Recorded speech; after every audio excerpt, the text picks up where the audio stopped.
একজন আমার কাছে এসে বলল, বাল্যকাল থেকে আল্লাহ আজ্জা জাল্লার সাথে তার গভীর সম্পর্ক ছিল।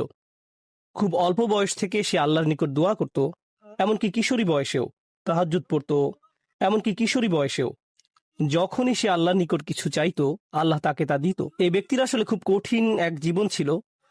অল্প বয়সে বাবাকে হারান, কোনো ভাই নেই, এই বোন খুবই একাকিত্বের জীবন কাটিয়েছেন এবং সিদ্ধান্ত নিয়েছেন সত্যিকার অর্থে আল্লাহর উপর তাওয়াক্কুল করে থাকবেন। যখন সে এভাবে বড় হতে শুরু করলো, সে দেখতে লাগলো যখনই সে আল্লাহর কাছে কিছু চাইতো আল্লাহ অলৌকিকভাবে তার সকল প্রার্থনার জবাব দিত।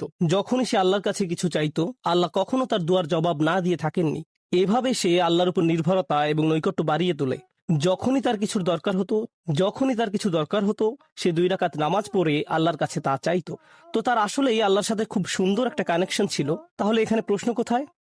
প্রশ্ন আসে এই ব্যাপারটা থেকে যে সম্প্রতি তার জীবনে সে অপ্রত্যাশিত কিছু কঠিন সমস্যার মুখোমুখি হয়, তাই সে আল্লাহর প্রতি ইবাদতের পরিমাণ আরো বাড়িয়ে দেওয়ার সিদ্ধান্ত নিল, দুয়ার পরিমাণও বাড়িয়ে দিল, কারণ তার সমস্যা বৃদ্ধি পেয়েছে। সে ভাবলো সমস্যা যেহেতু বেড়েছে তাই আল্লাহর কাছে সমাধানের জন্য দোয়ার পরিমাণও বাড়াতে হবে। তাই সে এমনটা করলো। সে এত বেশি নামাজ পড়লো, এত বেশি পরিমাণে রোজা রাখলো যে জীবনে কখনো এত রোজা রাখেনি। আল্লাহর কাছে কাকুতি মিনতি করতো, কান্নাকাটি করতো, যেভাবে সে পূর্বে কখনো করেনি। কিন্তু সমস্যা আরো খারাপ হতে থাকলো, পরিস্থিতির কোনো উন্নতি হচ্ছে না।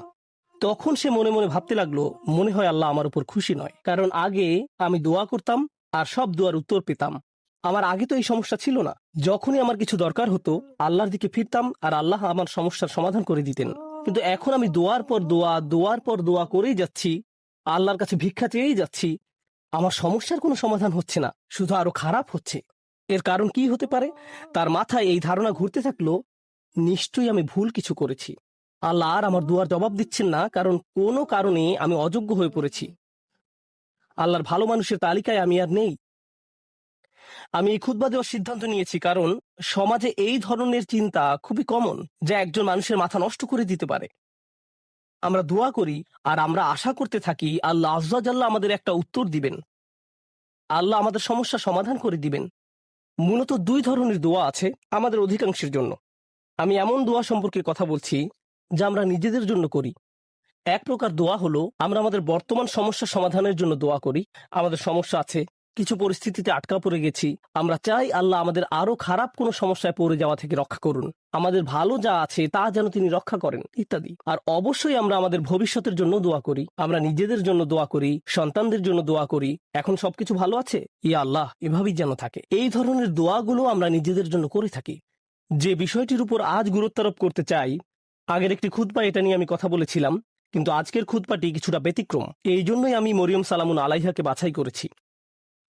শুরুতে সবাইকে একটা ব্যাপার স্মরণ করিয়ে দিতে চাই, আপনার দুয়ার উত্তর তাৎক্ষণিকভাবে পাওয়া যাক বা না যাক, এর সাথে আল্লাহ আপনার উপর সন্তুষ্ট আছেন কিনা তার কোনো সম্পর্ক নেই। এর কোনো সম্পর্ক নেই তার সাথে। এই দুইটার মাঝে কোনো সংযোগ নেই।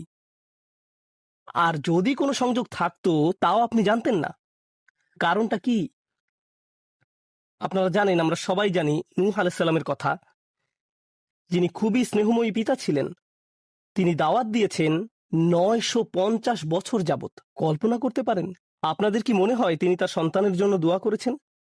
তিনি তার স্ত্রীর জন্য দোয়া করেছেন? নাকি তাদের ব্যাপারে কোনো পরোয়া করেননি? যিনি তার জাতির জন্য এতটা যত্নশীল হতে পারেন, তারা তাকে থুতু নিক্ষেপ করেছে, অপমান করেছে, তারপরেও তিনি আবারও তাদের কাছে গিয়েছেন। এভাবে 950 বছর যাবত। আপনাদের কি মনে হয় তিনি নিজের ছেলেকে উপেক্ষা করেছেন, নিজের স্ত্রীর কথা ভুলে গেছেন? তিনি তাদের জন্য বছরের পর বছর দোয়া করে গেছেন, তারা নিজেদেরকে পরিবর্তন করেনি। ব্যাপারটি কি এমন নয়? তিনি কি নিজেকে এভাবে দোষ দিয়েছেন যে মনে হয় আমার দাওয়াতটা ঠিকমতো হয়নি, তো আমার আর দোয়ার প্রতি কোনো গুরুত্ব দিচ্ছেন না? আলোচনাটা এভাবে শুরু করার কারণ হলো, ওই মানুষগুলো আমাদের চেয়ে অনেক উত্তম ছিলেন, তাদেরও একই রকম সমস্যা ছিল। এখানে এমন অনেক পিতামাতা আছেন যারা সন্তানদের জন্য প্রতিনিয়ত দোয়া করে যান, কিন্তু তারা দেখেন সন্তানরা ধর্ম ছেড়ে চলে যাচ্ছে, তারা অন্ধকার পথে হারিয়ে যাচ্ছে, আর তারা এটা নিয়ন্ত্রণ করতে পারছে না। নিয়মিত দোয়া করে যাচ্ছেন, কিন্তু দোয়ার কোনো উত্তর দেখা যাচ্ছে না। ফলে তারা হতাশ হয়ে পড়ছেন। আমি কি ভুল কিছু করেছি? আল্লাহ কেন উত্তর দিচ্ছেন না? আরে আপনি তো একা এমন পরিস্থিতিতে পড়েননি। আমাদের রসুল সাল্লাল্লাহু আলাইহি সাল্লাম প্রচুর দোয়া করেছেন। আপনার কি মনে হয় না যে তিনি তার চাচার জন্য দোয়া করেছেন, তার পরিবারের জন্য দোয়া করেছেন?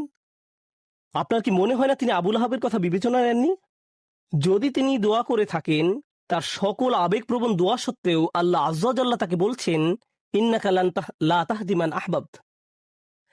আমাদের মাঝে এমন অনেকেই আছেন, এমন অনেক সন্তানেরা আছেন যারা আশা করেন তাদের পিতামাতা বা বড়রা যদি আরেকটু ভালোভাবে আল্লাহর পথে চলতো। এমন বহু তরুণ তরুণীর সাথে আমার কথা হয়েছে যাদের পিতামাতা ভয়ঙ্কর রকমের পরিষ্কার হারাম ব্যবসায় জড়িত। সন্তানেরা, তাদের ছেলেমেয়েরা তাদের বলছে, প্লিজ এই ব্যবসা থেকে বের হয়ে আসেন, আমি আপনাদের উপর নির্ভরশীল, আর আমি তো এই মুহূর্তে আমার পরিবারের জন্য আয় করার অবস্থানে নেই, কিন্তু আপনারা যা করছেন তা ভুল। তখন সন্তানদের বলা হয়, তোমরা পিতামাতাকে অসম্মান করছো, তোমাদের তো পিতামাতার সাথে তর্ক করা উচিত নয়। এই ক্ষেত্রে ব্যাপারটা সম্পূর্ণ উল্টো, যে সন্তানেরা পিতামাতার হেদায়েতের জন্য দোয়া করছেন, কিন্তু পরিস্থিতির কোনো উন্নতি হচ্ছে না।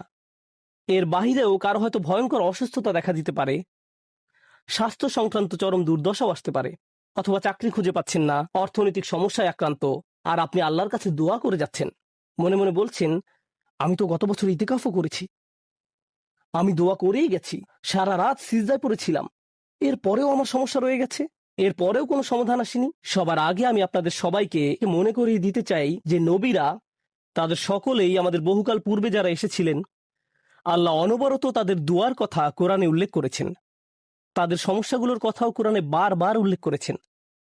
আপনাদের কি মনে হয় না ইয়াকুব আলাইহিস সালাম, যিনি 12 জন সন্তানের পিতা ছিলেন, তিনি তার সব সন্তানের জন্য দোয়া করেছেন?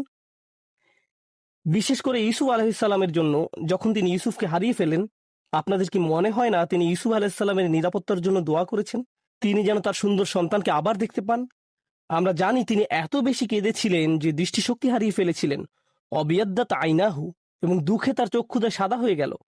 তার এত বছরের দোয়ার কোনো উত্তর পাওয়া গেল না, কিন্তু পরিশেষে উত্তর পাওয়া গেল।